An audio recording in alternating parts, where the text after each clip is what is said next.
I'm going to get into detail about menopause and how most of the symptoms that women experience are actually manifesting from energetically trapped stress and trauma from throughout their lifetime.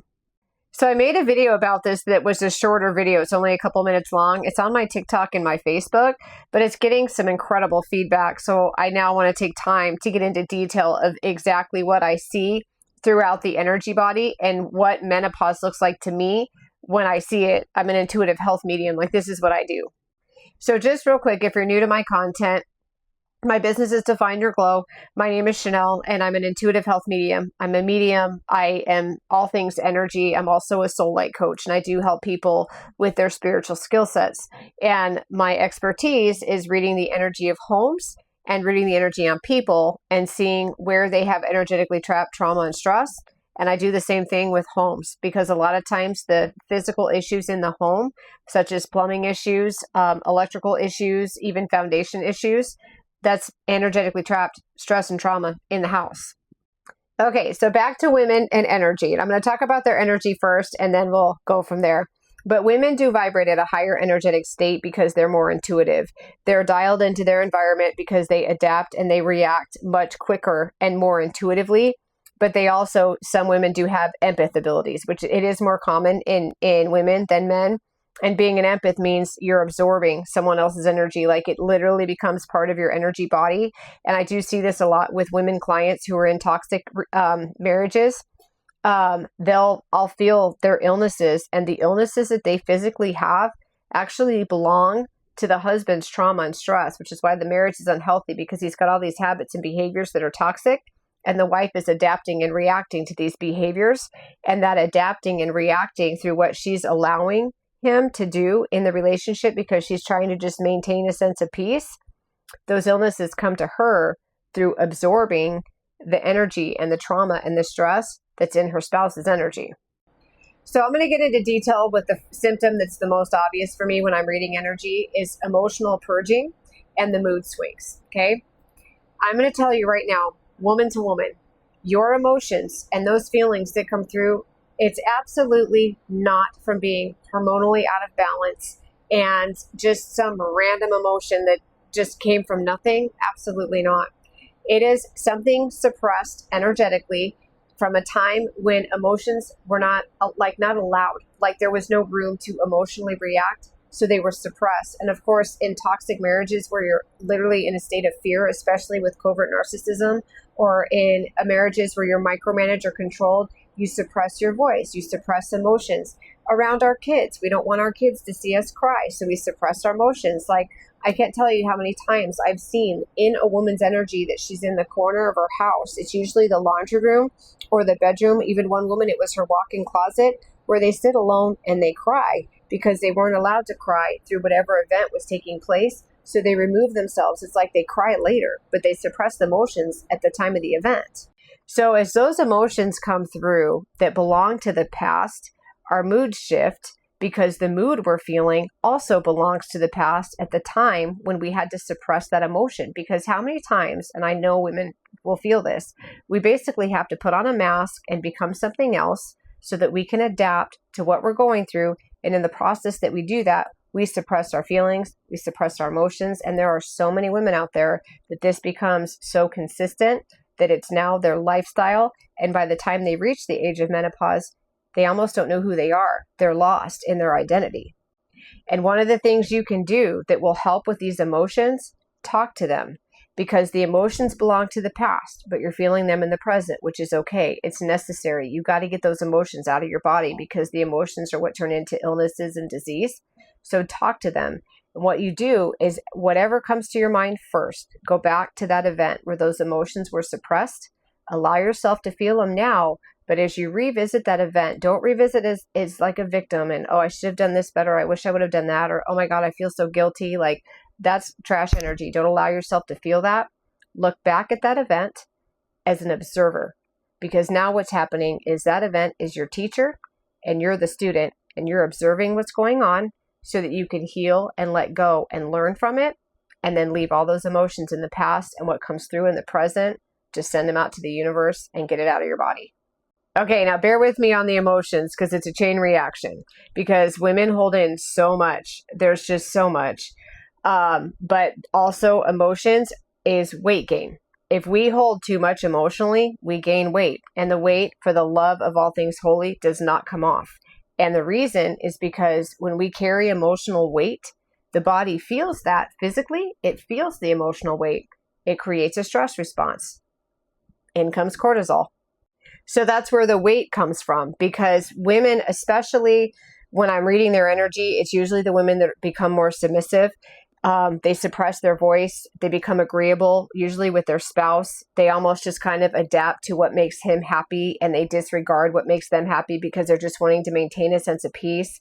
And over time, they turn into people pleasers, and they start like doing too much for other people because their need to be needed is how they feel loved, which they become enablers. And through being enablers, it's almost like they're feeding the energy of abandonment, because what's happening is through doing too much for everybody else and making themselves too accessible, they're abandoning themselves, but it's because they want to feel loved through being needed. So, and as they become enablers and they're doing things for other people, that's where the emotional weight comes in, because it's the emotions of others that they now take ownership of, trying to do too much for them, if that makes sense. And even women who aren't necessarily enablers, they do get used to being needed, right? Especially moms, because they're used to being needed by their children.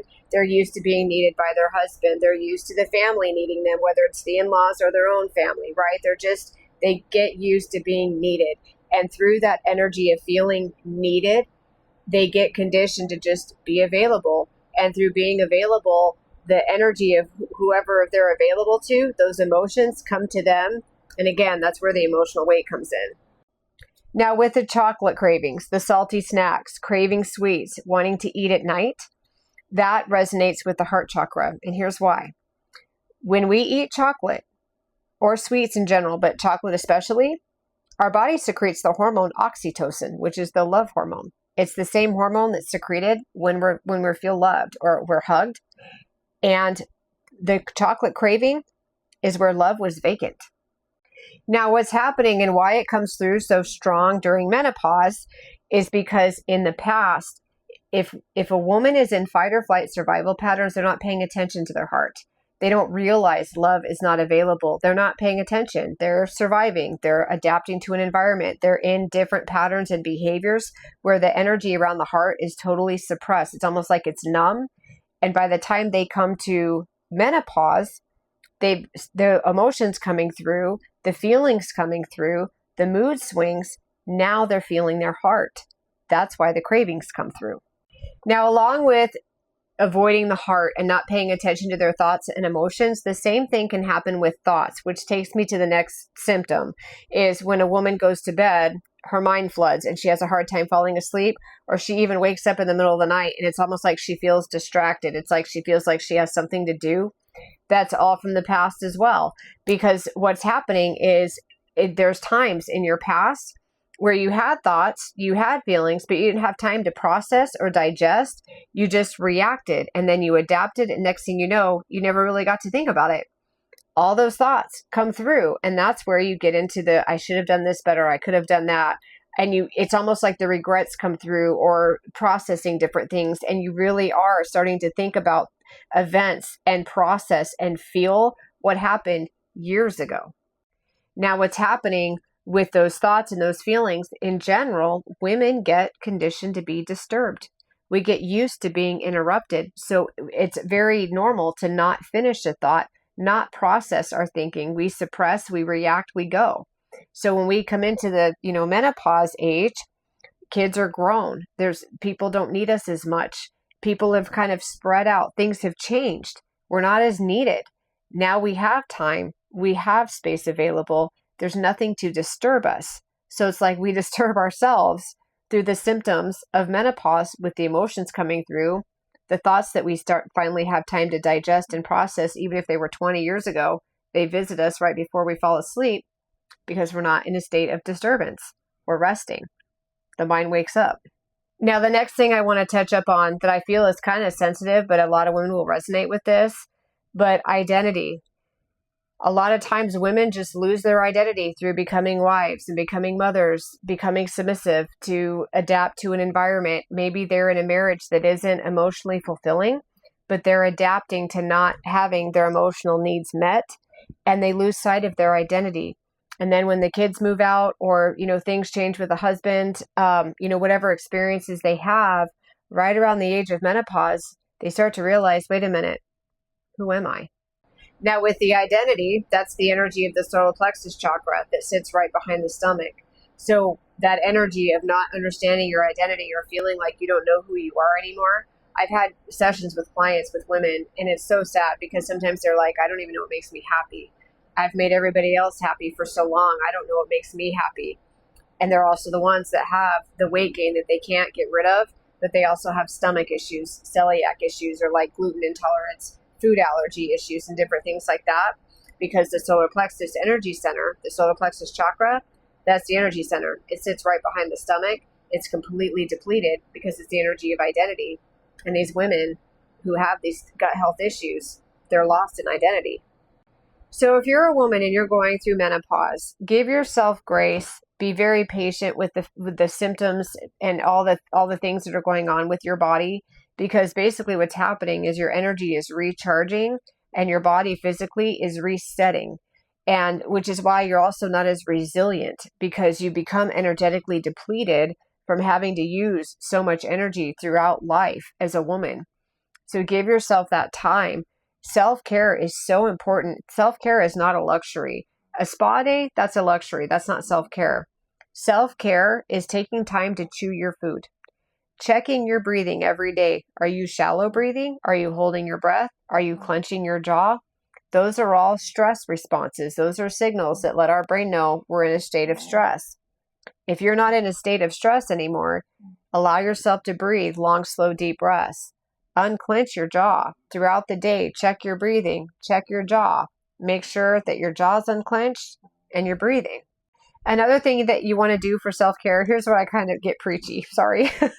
But seriously, self-care, it's a daily thing. And that's another thing. Women feel guilty for taking care of themselves. It's almost like they feel selfish. You don't need to do that anymore. You're on your terms now. Drink water every day. And take time to drink it. Put ice in it. Ice water is so good for the nervous system. Even at the end of your shower, run cold water over your body. It is so good for the nervous system. Ice water absolutely resets your nervous system. Another one you want to do, and this is absolutely important with self-care, is isolate. It doesn't not necessarily mean you have to do it every day, but you want to take time throughout the week to just step away and be alone. Even if it means sitting in the car outside your house when you get home from work before you go into the house, or when you get somewhere, when you're running errands. Let's say you're just going to the grocery store. Don't jump out of the car and go into the store. Sit there for a minute. If you're listening to a song, let the song finish playing and then walk into the store and take your time. Slow yourself down and give yourself time to do things. And when thoughts come to you, if they don't really feel relevant, just cycle them out of your brain. If they feel relevant, process them, digest them, maybe even journal about those thoughts that come to you. And I'm going to end this with grounding. It is so important to ground. That is one of the best things you can do for an energetic recharge. Go outside, touch a tree, look at the leaves and rub your hands on them, feel them, feel the branches. Lay in the grass on your back with your knees bent, your arms out to your side, and just look up at the sky and take long, slow, deep breaths. Women create life. We bring life into this world through giving birth to our children, right? Nothing connects us more energetically to nature than our ability to bring life into this world. And grounding is absolutely a game changer for an energetic recharge, especially if you're going through the perimenopause, menopause symptoms. That opens up your body to the energy of nature, to the channels of nature, the energetic channels that run through the ground, that run through the leaves, run through the trees. You connect to all of that. That will absolutely recharge your energy, and it will help with your menopause symptoms, but it will also help overall with your health. So if this video is resonating and you're feeling drawn, go to my website, defineyourglow.com, and either schedule a soul light reading or an intuitive health reading. And we can go through your symptoms, because there's also a possibility of spiritually awakening, because a lot women through most of their lives, as they're using their intuition and they're staying intuitively dialed in and adapting and reacting to environments, and everything intuition is being used, it opens them up spiritually when they finally get a time to rest. So you could be going through some spiritual symptoms and experiences, and I can help you understand the difference between what's going on spiritually and what's going on energetically, and bring it in to connect you with what's going on physically with your body.